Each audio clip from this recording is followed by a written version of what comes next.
Salut à tous, c'est Guigui, bonne année. Je vous souhaite plein de bonnes choses et j'espère que cette année sera remplie de pépites cinématographiques.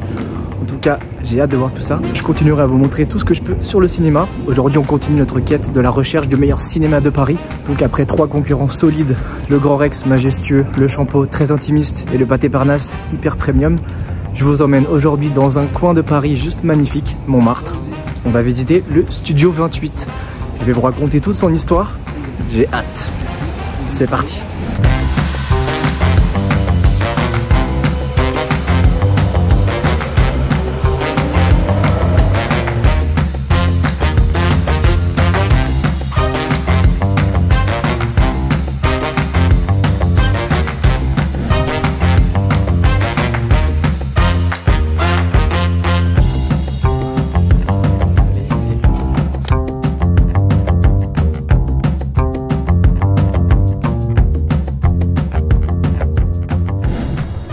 Nous y voilà, devant le Studio 28. On a une façade élégante et accueillante qui nous invite à explorer son passé. Donc avant d'y entrer, je vous propose qu'on se replonge dans son histoire plus que fascinante.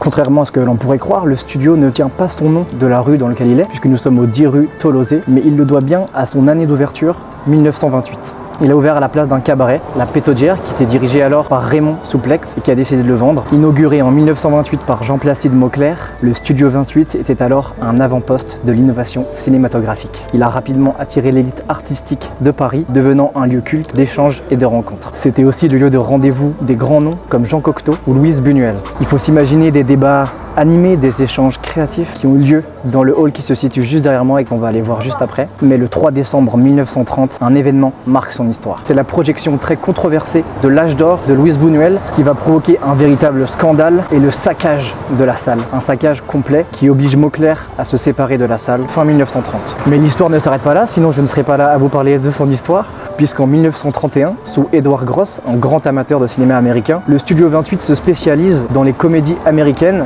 et va connaître un véritable succès. Mais malgré ses réussites, le cinéma ne retrouve pas son éclat des années passées et Edward Gross est obligé de vendre le cinéma en 1946. C'est alors qu'entre en scène une famille qui va tout changer pour ce cinéma, la famille Rouleau. Edgar Rouleau, jeune électricien poitevin, monte à Paris où il devient projectionniste avant de reprendre la direction du Pathé Select Place à Clichy. Mais lorsqu'il apprend que la salle rue de Tolosé est à vendre, il réussit à convaincre ses parents, qui étaient alors propriétaires d'un hôtel, bar, restaurant à Poitiers, de vendre leur affaire pour racheter le cinéma en 1948. Et cette décision va emmener la salle vers son apogée, proposant des avant-premières tous les mardis et des événements spéciaux chaque mois. Dans les années 50, Jean Cocteau et Abel Gance deviennent les propriétaires de la salle, consolidant sa réputation de salle des chefs-d'œuvre. Et en 1969, la famille Rouleau innove encore puisqu'elle va proposer la première carte de fidélité en France pour un cinéma. Le cinéma se porte très bien et malheureusement en 1982, Edgar nous quitte, suivi de son frère Georges en 1996. C'est alors qu'entre officiellement en scène le neveu, Alain, qui pour l'anecdote a d'ailleurs bien failli naître dans la salle de cinéma qui se trouve juste derrière, puisque sa maman, qui à l'époque contrôlait les billets, a juste eu le temps de quitter la salle pour accoucher dans une clinique plus loin, avenue Junot. En tout cas, Alain reprend le cinéma à la fin des années 90 et souhaite en faire un véritable lieu de vie. Il va donc créer un bar à l'intérieur du cinéma, qu'on va aller visiter juste après, et il a aussi créé un jardin d'hiver, ce qui a permis d'attirer encore plus de gens et de faire rayonner le cinéma. Ce cinéma est également connu pour avoir été le lieu de tournage de plusieurs films, avec par exemple en 2000, Le destin d'Amélie Poulain, qui rend un véritable hommage au Studio 28. Vous l'avez compris, le cinéma Studio 28 n'arrête pas d'innover et il n'arrêtera jamais, c'est ce que j'adore ici. Et donc en 2011, il se met à jour et passe au numérique avec un projecteur Sony 4K. Pardon, excusez-moi, excuse me. Je disais qu'il passe au numérique en achetant un projecteur Sony 4K et en installant un son 5.1 et 7.1 et il fait ceci tout en préservant son âme d'antan. Aujourd'hui, le Studio 28 continue d'être un lieu de référence, un carrefour de la convivialité, de l'art et du cinéma. Je vous invite maintenant à rentrer dans ce véritable sanctuaire du cinéma, le Studio 28.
La séance terminée, je me suis attardé un petit peu dans la salle du Studio 28, absorbé par la beauté des lampadaires, une création de Jean Cocteau lui-même. Je me suis ensuite dirigé vers le bar du cinéma, un espace chaleureux et accueillant. Là, j'ai rencontré Christophe, le projectionniste, dont la passion et la convivialité se reflètent dans chaque conversation. Je ne résiste pas à l'envie de prendre un petit verre de cidre. Mince, j'avais oublié que je faisais le Dry January.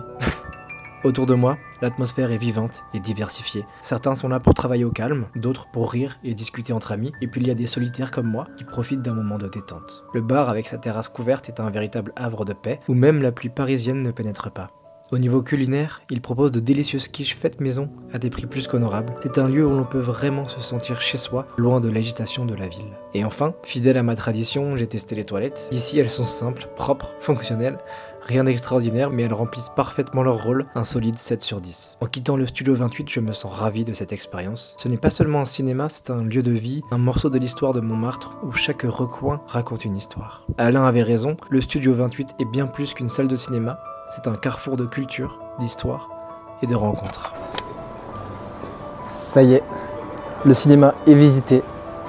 C'était vraiment super joli, super intimiste aussi. Il n'y a qu'une seule salle, faut le savoir, de 172 places à peu près. Il y a un peu de vent, je suis désolé. Et on sent toute l'histoire qu'il y a derrière. La décoration intérieure est vraiment belle. Une décoration faite aux petits soins. Et pour ce qui est de la salle, avec les décorations de Jean Cocteau aussi, j'ai trouvé ça somptueux. Personnellement, je suis allé voir Le Garçon et le Héron de Miyazaki. En un mot, c'était majestueux. Merci les studios Ghibli. Pour ce qui est de la programmation, il faut savoir qu'il y a 10 à 15 films par semaine. On a vraiment une excellente programmation, donc n'hésitez pas à checker. Je vous mettrai leur site en description. Et pour les prix, je vous affiche tout ici. N'hésitez pas à mettre pause pour voir le détail. Voilà, donc on a vraiment un très beau cinéma indépendant d'art et essai. Je vous recommande vraiment d'aller le tester. Donc n'hésitez pas à y aller avec vos proches. Emmenez vos crushs. Faites des dates là-bas. Notamment parce qu'il y a le bar qui est disponible. Donc franchement, n'hésitez pas une seule seconde, foncez-y. Ce qui est bien, c'est que vous n'êtes pas obligé de venir que pour aller au cinéma. Vous pouvez aussi venir prendre un petit verre.